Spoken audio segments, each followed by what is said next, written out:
78. 1895. Dear Rakhal, your suggestion to me to go back to India is no doubt right, but a seed has been sown in this country, and there is the possibility of its being nipped in the bud if I go away all on a sudden. Hence, I have to wait some time. Moreover, it will be possible to manage everything nicely from here. Everybody requests me to return to India. It is all right, but don't you see it is not wise to depend upon others? A wise man should stand firm on his own legs and act. Everything will come about slowly. For the present, don't forget to be on the lookout for a site. We want a big plot of about 10 to 20,000 rupees. It must be right on the Ganga. Though my capital is small, I am exceedingly bold. Have an eye on securing the land. At present, we shall have to work 3 centers, one in New York, another in Calcutta, and a third in Madras. Then, by degrees, as the Lord will arrange, you must keep a strict eye on your health. Let everything else be subordinated to that. Brother Tarak is eager for travel. Well, it is good, but these are very expensive countries. A preacher needs here at least 1,000 rupees a month. But Brother Tarak has boldness, and it is God who provides everything. Quite true, but he must have to improve his English a little. The thing is, one has to snatch one's bread from the jaws of the missionary scholars. That is, one must prevail over these people by dint of learning, or one will be blown off at a puff. They understand neither sadhus nor your sannyasins, nor the spirit of renunciation. What they do understand is the vastness of learning, the display of eloquence and tremendous activity. Over and above that, the whole country will be searching for flaws. The clergy will day and night try to snub you, through force or guile. You must get rid of these obstructions to preach your doctrines. Through the mercy of the Divine Mother, everything is possible. But in my opinion, if Brother Tarak goes on starting some societies in the Punjab and Madras, and you become organized, it will be the best thing. It is indeed a great thing to discover a new path, but it is as difficult a task to cleanse that path and make it spacious and nice. If you live for some time in places where I have sown the seeds of our Master's ideals and succeed in developing the seeds into plants, you will be doing much greater work than I did. What will they who cannot manage some ready-made thing do with regard to things that are yet to come? If you cannot add a little salt to a dish almost done, how am I to believe that you will collect all the ingredients? Let Brother Tarak, as an alternative, start a Himalayan mutt at Almora and have a library there, so that we may spend some of our spare time in a cool place and practice spiritual exercises. However, I have nothing to say against any particular course which anyone may be led to adopt. On the contrary, Godspeed. Shiva Vasantu Panthanaha. May your journey be prosperous. Tell him to wait a bit. What's the good of being in a hurry? You shall all travel the whole world. Courage. Brother Tarak has a great capacity for work within him. Hence I expect much of him. You remember, I suppose, how after Sri Ramakrishna's passing away, all forsook us as so many worthless ragged boys. Only people like Balaram, Suresh, Master and Chuni Babu were our friends at that hour of need. And we shall never be able to repay our debts to them. Tell Chuni Babu in private that he has nothing to fear, that those who are protected by the Lord must be above fear. I am a puny man, but the glories of the Lord are infinite. Ma bhaihi, ma bhaihi. Discard fear. Let not your faith be shaken. Has danger any power over one whom the Lord has taken into his fold? Ever yours, Vivekananda. 79. Care of E.T. Sturdy Esquire, High View, Caversham, Reading, England, 17th September 1895. Dear Mrs. Bull, Mr. Sturdy and I want to get hold of a few of the best, say strong and intelligent men in England to form a society, and therefore we must proceed slowly. We must take care not to be run over with fads from the first. This, you will know, has been my policy in America too. Mr. Sturdy has been in India living with our sannyasins in their manner for some time. He is an exceedingly energetic man, educated and well versed in Sanskrit. So far so good. Purity, perseverance and energy. These 3 I want. And if I get only half a dozen here, my work will go on. I have a great chance of such a few. Vivekananda. 80. Reading, England, 24th September, 95. Dear Mrs. Bull, I have not done any visible work as yet except helping Mr. Sturdy in studying Sanskrit. Mr. Sturdy wants me to bring over a monk from India from amongst my brethren to help him when I am away in America. I have written to India for one. So far it is all right. I am waiting for the next wave. Avoid not and seek not. Wait for what the Lord sends, is my motto. I am a slow writer, but the heart is full of gratitude. Yours with best wishes, Vivekananda. 81. Care of E. T. Sturdy Esquire, Highview, Caversham, Reading, England, October 1895. Dear Mother, you have not forgotten your son. Where are you now? And Tante and the babies? What about our saintly worshipper at your shrine? Jojo is not entering nirvana so soon, but her deep silence almost seems to be a big samadhi. Are you on the move? I am enjoying England very much. I am living with my friend on philosophy, leaving a little margin for eating and smoking. We are getting nothing else but dualism and monism and all the rest of them. Hollister has become very manly, I suppose, in his long trousers, and Alberta is studying German. The Englishmen here are very friendly. Except a few Anglo-Indians, they do not hate black men at all. Not even do they hoot at me in the streets. Sometimes I wonder whether my face has turned white, but the mirror tells the truth. Yet, they are all so friendly here. Again, the Englishmen and women who love India are more Hindu than the Hindus themselves. I am getting plenty of vegetables cooked. You will be surprised to hear a la Indian perfectly. When an Englishman takes up a thing, he goes to its very depths. Yesterday I met a Professor Fraser, a high official here. He has been half his life in India, and he has lived so much in ancient thought and wisdom that he does not care a fig for anything out of India. You will be astonished to hear that many of the thoughtful English men and women think that the Hindu caste is the only solution of the social problem. With that idea in their head, you may imagine how they hate the socialists and other social democrats. Again, here the men and the most highly educated take the greatest interest in Indian thought, and very few women. The woman's sphere is narrower here than in America. So far, everything is going very well with me.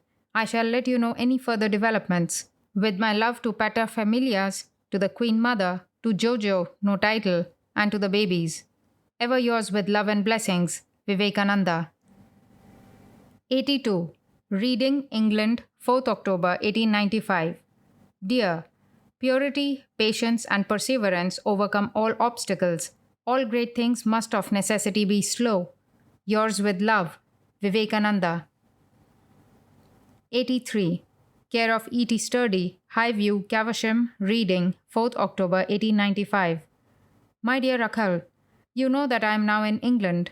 I shall stay here for about a month and go back to America. Next summer, I shall again come to England. At present, there is not much prospect in England, but the Lord is omnipotent. Let us wait and see. It is possible to come now. The thing is, the money belongs to Mr. Sturdy, and we must have the kind of man he likes. Mr. Sturdy has taken initiation from me, and is a very enterprising and good man. In the first place, we want a man who has a thorough mastery of English and Sanskrit. It is true that we'll be able to pick up English soon should he come here, but I am as yet unable to bring men here to learn. We want them first who will be able to teach. In the second place, I trust those that will not desert me in prosperity and adversity alike. The most trustworthy men are needed. Then, after the foundation is laid, let him who will come and make a noise. There is no fear. Gave no proof of wisdom in being carried away by the hubbub and joining the party of those charlatans. Sir, granted that Ramakrishna Paramahamsa was a sham, granted that it has been a very serious mistake indeed to take refuge in him, but what is the way out now? What if one life is spent in vain? But shall a man eat his own words? Can there be such a thing as having a dozen husbands? Any of you may join any party you like. I have no objection. No, not in the least. But traveling this world over, I find that save and except his circle alone, everywhere else thought and act are at variance. For those that belong to him, I have the utmost love, the utmost confidence. I have no alternative in the matter. Call me one-sided if you will, but there you have my bona fide avowal. If but a thorn pricks the foot of one who has surrendered himself to Sri Ramakrishna, it makes my bones ache. All others I love. You will find very few men so unsectarian as I am. But you must excuse me. I have that bit of bigotry. If I do not appeal to his name, whose else shall I? It will be time enough to seek for a big guru in our next birth. But in this, it is that unlearned Brahmin who has bought this body of mine forever. I give you a bit of my mind. Don't be angry. Pray. I am your slave so long as you are his. Step a hair's breadth outside that, and you and I are on a par. All the sects and societies that you see, the whole host of them, inside the country or out, he has already swallowed them all, my brother. Mayai vaite nihatav purvameva nimitta matram bhava savyasachin. These have verily been killed by myself long ago. Be only the instrument, O Arjuna. Today or tomorrow they will be merged in your own body, O man of little faith. Through his grace, Brahmandam Goshpadayate, the whole universe becomes a hoof mark of the cow. Be not traitors, that is a sin past atonement. Name, fame, good deeds, yajjuhoshi, yat tapasyasi, yadashnasi, etc. Whatever sacrifices you perform, whatever penances you undergo, whatever you eat, surrender everything to his feet. What on earth do we want? He has given us refuge. What more do we want? Bhakti is verily its own reward. What else is needed? My brother, he who made men of us by feeding and clothing and imparting wisdom and knowledge, who opened the eyes of ourself, whom day and night we found the living God. Must we be traitors to him? And you forget the mercy of such a Lord? The lives of Buddha and Krishna and Jesus are matters of ancient history, and doubts are entertained about their historicity. And you, in spite of seeing the greatness of Sri Ramakrishna's life in flesh and blood, sometimes lose your head? Fie upon you! I have nothing to say. His likeness is being worshipped in and out of your country by godless and heartless men, and you are stranded at times on disbelief? In a breath, he will create for himself hundreds of thousands of such as you are. Blessed is your birth, blessed your lineage, and blessed your country that you were allowed to take the dust of his feet. Well, I can't help. He is protecting us, forsooth. I see it before my eyes. Insane that you are, is it through my own strength that beauty like that of fairies and hundreds of thousands of rupees lose their attraction and appear as nothing to me? Or is it he who is protecting me? He who has no faith in him and no reverence for the Holy Mother will be a downright loser, I tell you plainly. Haramohan has written about his troubled circumstances and says he will be dislodged from his home soon. He has asked for some lectures, but I have none at present, but have still some money left in my purse, which I shall send him. So he need not be afraid. I could send him at once, but I suspect that the money I last sent was miscarried. Therefore, I postpone sending it. Secondly, I know, besides, of no address to send it to. I see the Madras people have failed to start the paper. Practical wisdom is altogether wanting in the Hindu race, I see. Whenever you promise to do any work, you must do it exactly at the appointed time, or people lose their faith in you. Money matters require a speedy reply. If Master Mahashaya be willing, tell him to be my Calcutta agent, for I have an implicit faith in him, and he understands a good deal of these things. It is not for a childish and noisy rabble to do it. Tell him to fix upon a center, an address that will not change every hour, and to which I shall direct all my Calcutta correspondence. Business is business. Yours, etc., Vivekananda. 84. Reading, 6th October 1895. Dear Mrs. Bull, I am translating a little book on Bhakti with Mr. Sturdy with copious commentaries, which is to be published soon. This month I am to give 2 lectures in London and 1 in Maidenhead. This will open up the way to some classes and parlour lectures. We do not wish to make any noise but to go quietly. Yours with best wishes, Vivekananda. 85. London, 13th November 1895. My dear Akhandananda, I am very glad to receive your letter. It is excellent work that you are doing. R is very liberal and open-handed, but no advantage should be taken over him for that reason. About the raising of funds by Shriman, well, it is a fair enterprise, but my boy, this is a very queer world. where even the world gods Brahma and Vishnu find it difficult to evade the clutches of lust and gold. Wherever there is any the least concern with money, there is the chance for misunderstanding. Let therefore nobody undertake such work as raising money on behalf of the mutt. Whenever you hear of any householder collecting funds in my or our name on the plea of erecting a mutt, or some such thing, the first thing you should do is to distrust him, and never set your hand to it. The more so, as householders of poor means take to various tricks to supply their wants. Therefore, if ever a trusty devotee or a householder with a heart, being of affluent circumstances, undertakes such works as the founding of a mutt, or if the funds raised be kept in the custody of a trusty householder of wealth, well and good. Otherwise, never have a hand in it. On the contrary, you must dissuade others from such a thing. You are but a boy and are ignorant of the snare of gold. Opportunities will turn even a staunch moralist into a cheat. This is the way of the world. It is not at all in our nature to do a work conjointly. It is to this that our miserable condition is due. He who knows how to obey knows how to command. Learn obedience first. Among these Western nations, with such a high spirit of independence, the spirit of obedience is equally strong. We are all of us self-important, which never produces any work. Great enterprise, boundless courage, tremendous energy, and above all, perfect obedience. These are the only traits that lead to individual and national regeneration. These traits are altogether lacking in us. Go on with the work as you are doing it, but then you must pay particular attention to study. J. Babu has sent a Hindi magazine in which Pandit R. of Alwar has published a translation of my Chicago address. Please convey my special indebtedness and thanks to both. Let me now address myself to you. Take particular care to start a center in Rajputana. It must be in some central place like Jaipur or Ajmer. Then branches must be established in towns like Alwar and Khetri. You must mix with all. We do not want to quarrel with any. Give my loving embrace to Pandit N. The man is very energetic and will be a very practical man in time.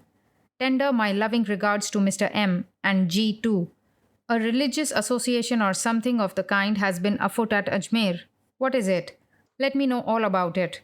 M. Babu writes that he and others have written me letters, but I have not received any up till now. About mutts or centers or anything of the kind, it is no use starting them in Calcutta. Varanasi is the place for them. I have many plans like that, but all depends on funds. You will know of them by degrees. You might have noticed from the papers that our movement is steadily gaining ground in England. Every enterprise in this country takes some time to have a go, but once John Bull sets his hand to a thing, he will never let it go. The Americans are quick, but they are somewhat like straw on fire, ready to be extinguished. Do not preach to the public that Ramakrishna Paramahamsa was an incarnation, and things of that sort. I have some followers look after them. Infinite power will come unto you. Never fear. Be pure, have faith, be obedient. Teach against the marriage of boys. No scripture ever sanctions it. But for the present, say nothing against little girls being married. Directly you stop the marriage of boys, that of girls will stop of itself. Girls surely are not going to marry among themselves. Write to the secretary, Arya Samaj, Lahore, asking the whereabouts of a sannyasin named Achyutananda, who used to live with them. Make special inquiry of the man. Never fear. Yours affectionately, Vivekananda.